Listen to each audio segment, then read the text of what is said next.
Mga kababayan, eto may patutsada si Pangulong Bongbong Marcos. Kanino? Sa ating Vice Presidente, ha? Oh, Will eventually lead. pamumulitika lang yan. First time ko narinig si Pangulong Bongbong Marcos na nagsabi na pamumulitika lang yan. Thank you. Mr. President, this is on the ongoing investigations on corruption. How do you respond to assertions that these investigations will eventually lead to your doorstep? Because number one, will eventually lead to your doorstep. Because number Kumbaga, itong investigasyon daw po na inumpisahan yung ICI, yung mga ghost project, mga flood control, patungo daw po, kumbaga, sa doorstep ng Pangulo o patungo sa Pangulo. Yan kasi yung sinasabi ng mga DDS eh. Nako, si Bongbong Marcos ang may pakana niyan. Yun nga yung mga BO-BO mahihina ang kokote, mga utak eh.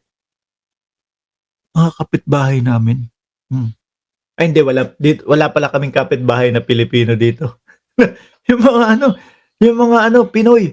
Sabi nila, naku, si Bongbong Marcos ang may pakana niyan. Anak ng tokwa, araw-araw na ginawa ng Diyos, ang pinopost nila, yung kung ano-anong mga anik-anik na naka-baiting shoot sila, at yung mga kung anik-anik na mga pinagpo-post na wala namang related sa politika, biglang magpo-post si Bongbong Marcos.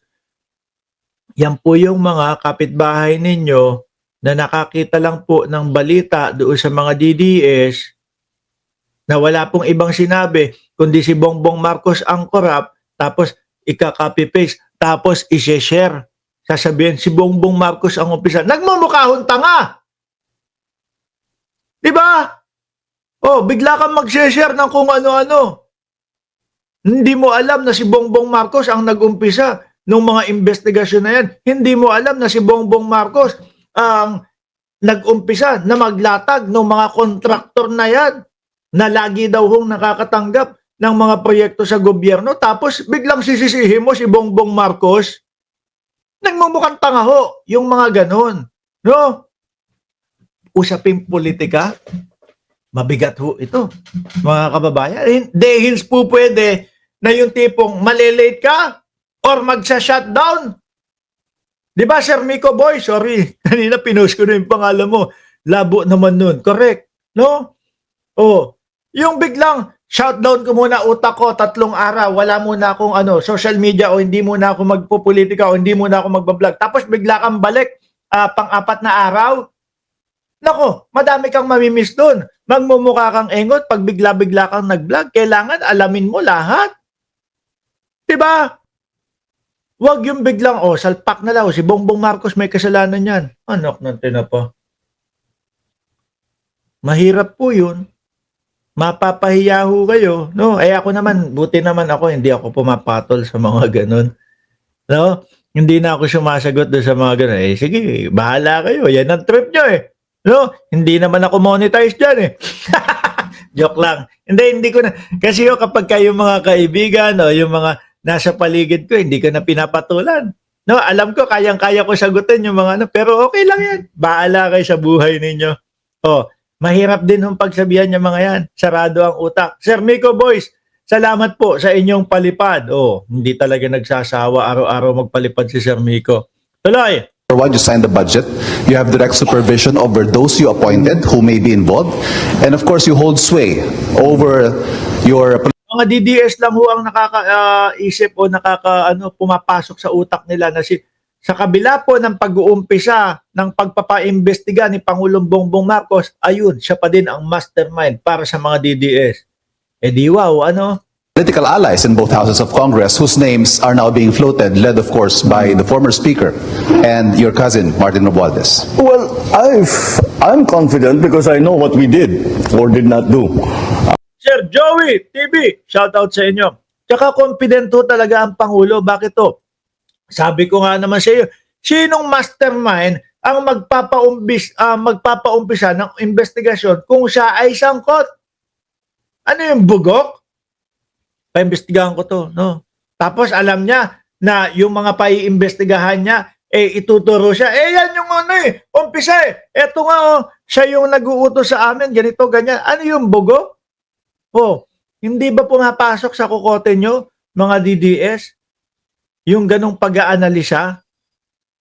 Di ba, Estrella Kidjanse?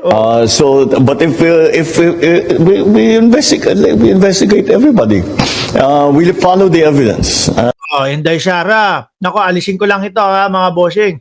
Isingit ko lang ang Vice Presidente. Ibabalik ko pa din si Pangulong Bongbong Marcos. So ito, may ine-eba si Vice Presidente, Ma'am Levy.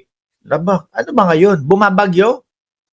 Tuloy-tuloy ang inyong mga pagpapalipad ha. Maraming salamat po, Ma'am Levy. Ito yung sinasabi ni Vice Presidente na kesyo daw si Bongbong Marcos ay pinipili lang. Ayan, sabi niya, we investigate everybody. Baka sabihin ng mga DDS, naku Mark, fake news yung sinabi mong pinipili lang, sinabi ng Vice. Ito. Mga appointees. Napapansin natin,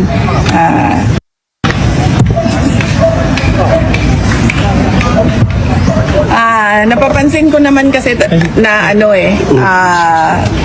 or napapansin naman na natin lahat na si BBM hindi siya pumipili base sa kwalifikasyon ng kanyang mga appointees. Napapansin natin na pumipili siya base sa kung sino yung kaalyado nila at sumusunod sa kanila. Wow. Gano, kaya nga inimbitahan si Martin Romualdez.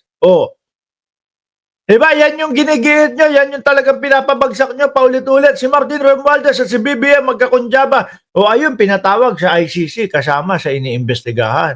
At yung tao naman, dahil wala naman tinatago, open, punta agad doon sa ICC. Balik tayo kay Pangulo. Kung ano-ano kasi sinasabi nyo, Vice Presidente. Eto. And wherever that leads is not something that we try to direct or influence. That's why we have the ICI. They are an independent commission, and that is. Pangulo, kino-question niya ni Mahar Coleta.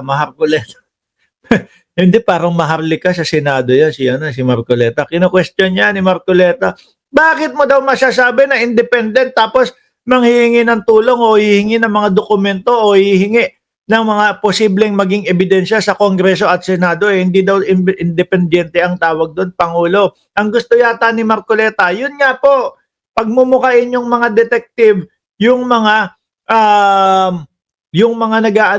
nag-iimbestiga sa ICI, sa mga flood control at yung mga ghost project. Gusto yata yung may gano'n, sinisipat na gano'n, tapos palihim na papasok sa Senado. Ayaw makipagtulungan ni Marcoleta. Diba? Ayaw makipagtulungan. Kala ko para sa bayan. No. Para maubos ang korupsyon sa bayan. Tapos ito, yung makakapagpadali doon sa trabaho ng ICI, ayaw makipagtulungan. Para sa bayan ba yan? Ikaw pinagtatanggol pa naman kita sa kanila na hindi ikaw ang tumanggap ng 120 million. Pero hanggang ngayon, hindi ako naniniwala na si Marcoleta yung tumanggap ng 120 million. Hindi ako naniniwala kasi sabi po yun nang nagsabi hindi si Marcoleta yun. Okay? Liwanag, hindi naniniwala si Mark Ramos na si Marcoleta yun. Okay na yun, ha?